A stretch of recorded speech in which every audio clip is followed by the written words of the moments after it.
माननीय अध्यक्ष महोदय, कैमरा ये तुरंत देख लेता है कि हेलमेट नहीं पहना, सीट बेल्ट नहीं लगाई और चालान काट देता है, लेकिन वही कैमरा सड़क पर पड़े गड्ढे क्यों नहीं देखता?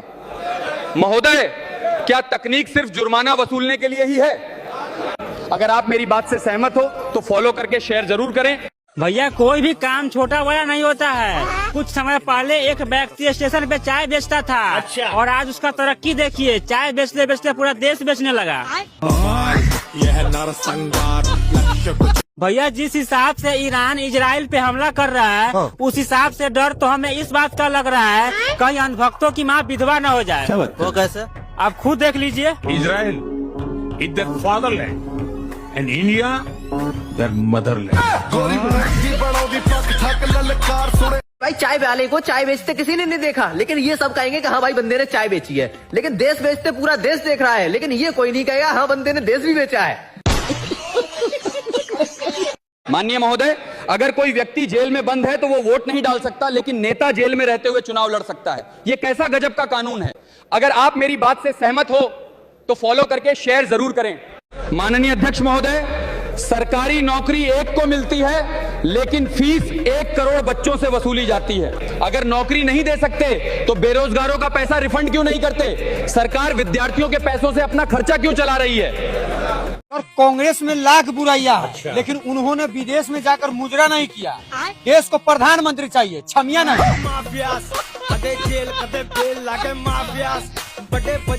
महोदय जी, जब थाने में कोई वीआईपी आदमी अपराध करके भी जाता है तो उससे पुलिस सम्मान से बात करती है, सम्मान से बैठने के लिए कुर्सी भी देती है। और वहीं पर जब एक गरीब मजदूर अपनी समस्या लेकर थाने पर एफआईआर लिखवाने भी जाता है तो उसके साथ पुलिस के द्वारा दुर्व्यवहार किया जाता है। महोदय जी, मैं इस वर्तमान सरकार से पूछना चाहता हूं, आखिर कब तक ऐसे न्यायिक स्थानों पर भी भेदभाव होता रहेगा? इस सरकार से मेरा निवेदन है कि जितने भी न्यायिक स्थानों पर ऐसे रिश्वतखोर भ्रष्ट पुलिसकर्मी या अधिकारी बैठे हैं, उन्हें तत्काल सस्पेंड किया जाना चाहिए। धन्यवाद।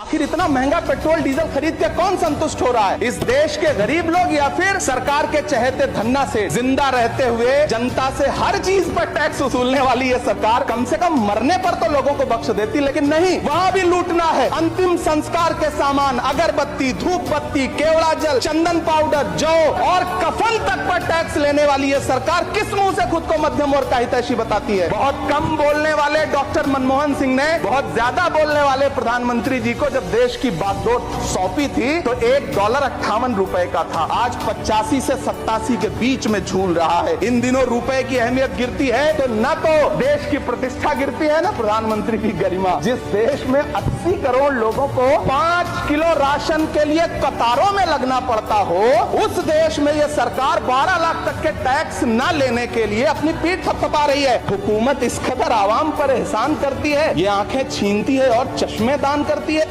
इस सरकार को आलोचना सुनने की आदत नहीं है सभापति महोदय। पेपर लीक करवा करके युवाओं की आंखों से नौकरी के सपने छीन लिए, अग्निवीर लाकर देश के जवानों की उम्मीदें छीन ली, बुलडोजर लगाकर लोगों के आशियाने छीन लिए, महंगाई लाकर देश की जनता की थाली से निवाले छीन लिए और नारा लगाया कि हम तो सेवक हैं, 18-18 घंटे काम करते हैं। जो सच और झूठ में दूरी है वो दूरी समझते हैं। सियासी हाकिमों की हम भी मजबूरी समझते हैं, वो अपना हक समझते हैं निवाला छीन लेने को। डकैती को बहुत से लोग मजदूरी समझते हैं। इस देश में शराब जरूरी नहीं है, लेकिन उसको बनाने वाला अमीर है।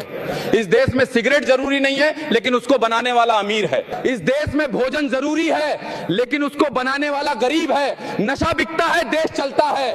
जय जवान, मुसीबत में किसान, अन्न उगता है, किसान जलता है।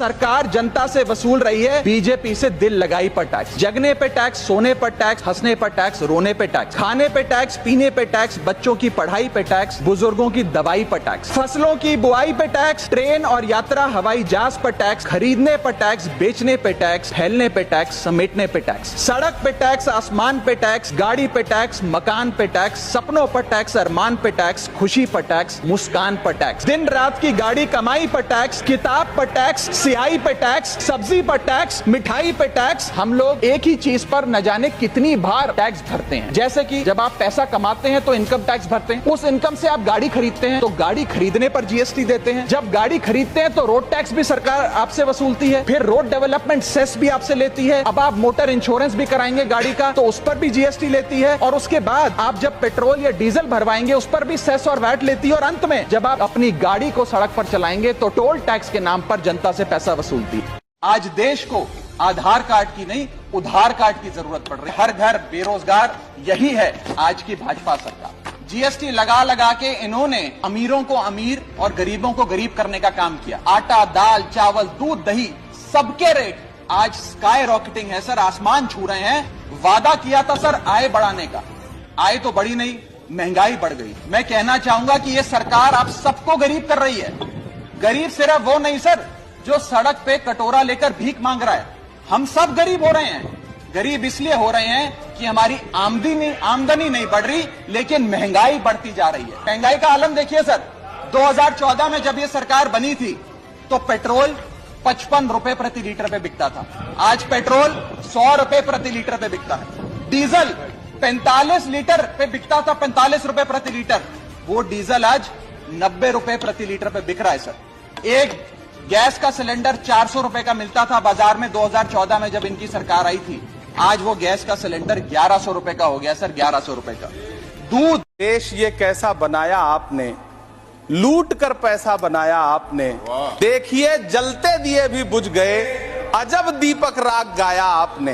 अरे ये फिल्में टैक्स फ्री करने वाले लोग कफन तक पर जीएसटी लगा रहे हैं और ये गरीबों की बात करते हैं। मिडिल क्लास से आपका कोई रिश्ता नहीं। मिडिल क्लास तो आपसे कह रहा है कि मोहब्बत भाईचारे के दीवाने दिन ही लौटा दो, वो सस्ती दाल सब्जी के सुहाने दिन ही लौटा दो। ये अच्छे दिन तो अंबानी अडानी को मुबारक हो, हमें ऐसा करो साहब पुराने दिन ही लौटा दो। वो पुराने दिन जो बहुत अच्छे थे, वो पुराने दिन जहां लोग एक दूसरे से मिलजुल करके रहते थे। तुम्हारी फाइलों में गांव का मौसम गुलाबी है, मगर ये आंकड़े झूठे हैं, ये दावा किताबी है। पूरा सदन अमृत काल के बजट की चर्चा कर रहा है, मैं तो गरीबों की रोटी और दाल के बजट की चर्चा करूंगा। मैं सदन में खड़ा होकर के इस बजट पे चर्चा करते हुए कहना चाहता हूं कि इस बजट में फुटपाथ पर रहने वाले, छप्परों में रहने वाले, झुग्गियों में रहने वालों के लिए क्या है, उनके लिए क्या है, जो प्रधानमंत्री के किए गए वायदों की बाट जोह रहे हैं। जब रोड टैक्स दे दिया तो टोल टैक्स क्यों?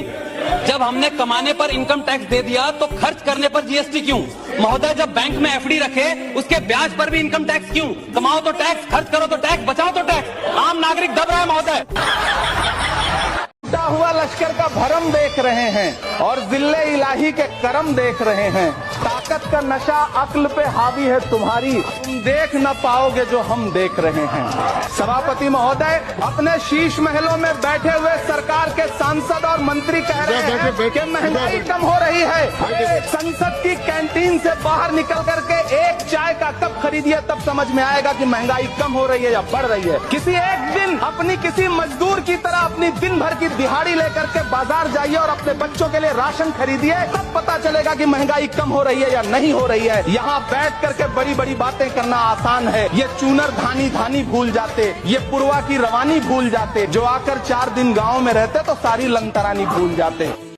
जिस दिन गलत मुकदमे पर पुलिस को, झूठे केस पर वकील को, नाइंसाफी पर जज को, बोलने पर नेताओं को और झूठी खबर पर मीडिया को सजा मिलेगी, उसी दिन मेरा भारत सच में आजाद होगा। माननीय अध्यक्ष महोदय, एक बार फिर थाली कटोरा बजवा कर देख लीजिए, शायद गैस सिलेंडर की समस्या खत्म हो जाए। महोदय, अच्छी शिक्षा चाहिए तो प्राइवेट स्कूल की फीस भरो, अच्छा इलाज चाहिए तो प्राइवेट अस्पताल का बिल भरो, बिजली चाहिए तो अपने घर पे सोलर प्लांट लगवा लो। जब हर जरूरत के लिए जनता को अलग से पैसा ही देना पड़ रहा है तो फिर जनता टैक्स किस बात का दे रही है महोदय? माननीय स्पीकर सर, मैं आज इस सदन के माध्यम से बीजेपी सरकार से एक सीधा प्रश्न पूछना चाहता हूं। भूटान में पेट्रोल की कीमत लगभग 64 रुपए प्रति लीटर है, जबकि भारत में यही पेट्रोल लगभग 100 रुपए प्रति लीटर बिक रहा है। और सबसे महत्वपूर्ण बात यह है कि भूटान को पेट्रोल एक्सपोर्ट करने वाला देश भारत ही है। वो एक बार इनके एक नेता एक गांव में गए और उन्होंने गांव में कहा कि गांव वालों आओ, मैं तुम्हारी समस्याएं समाप्त करना चाहता हूं। गांव वाले इकट्ठा हो गए नेताजी ने गांव वालों से कहा बताओ तुम्हारी 2 समस्याएं बताओ, मैं दोनों समस्याओं का यहीं पे समाधान करूंगा। तो गांव वालों ने कहा साहब हमारी पहली समस्या है कि हमारे यहाँ कोई हॉस्पिटल नहीं है। तो नेताजी ने मोबाइल निकाला, कहीं फोन मिलाया और मिला के फोन पे पता नहीं क्या कुछ कहा कि यहाँ गांव में हॉस्पिटल नहीं है, हॉस्पिटल तुरंत यहाँ हॉस्पिटल चाहिए। गांव वाले खुश हो गए कि 1 मिनट में यहाँ हॉस्पिटल आ रहा है। अगली समस्या के बारे में उन्होंने नेताजी ने गांव वालों से कहा कि मैंने आपकी पहली समस्या समाप्त कर दी, दूसरी समस्या बताओ। तो गांव वालों ने कहा साहब इस गांव में कोई भी मोबाइल का नेटवर्क ही नहीं है। ये है इनके काम करने का तरीका, ये है झूठ बोलने का तरीका। राष्ट्रपति का 1 साल का खर्चा 27 करोड़ का है, 1 दिन का 7.5 लाख रुपए का है। क्यों होना चाहिए इतना खर्चा राष्ट्रपति का? प्रधानमंत्री का खर्चा 1 साल का 25 करोड़ का है, उप प्रधानमंत्री का अगर पोस्ट हो जाए तो 22 करोड़ का है, सारे मंत्रियों का 850 करोड़ का है, मुख्यमंत्री और राज्यपालों का मिला दिया जाए तो 77,000 करोड़ का है, और सारे के सारे कर्मचारियों का और पब्लिक सेक्टर और सबका इकट्ठा जोड़ दिया जाए तो 3.25 लाख करोड़ का है। ये खर्चा इतना क्यों होना चाहिए? जब आपके सबसे गरीब आदमी को 1 दिन में 20 रुपए नहीं है खर्च करने को, और राष्ट्रपति पर 1 दिन में 7.5 लाख रुपए खर्च हो, इससे बड़ा अपराध क्या होगा, क्राइम क्या होगा? क्यों होना चाहिए इतना खर्चा? जब इस देश का राष्ट्रपिता झोपड़ी में रह सकता है तो राष्ट्रपति क्यों नहीं रह सकता?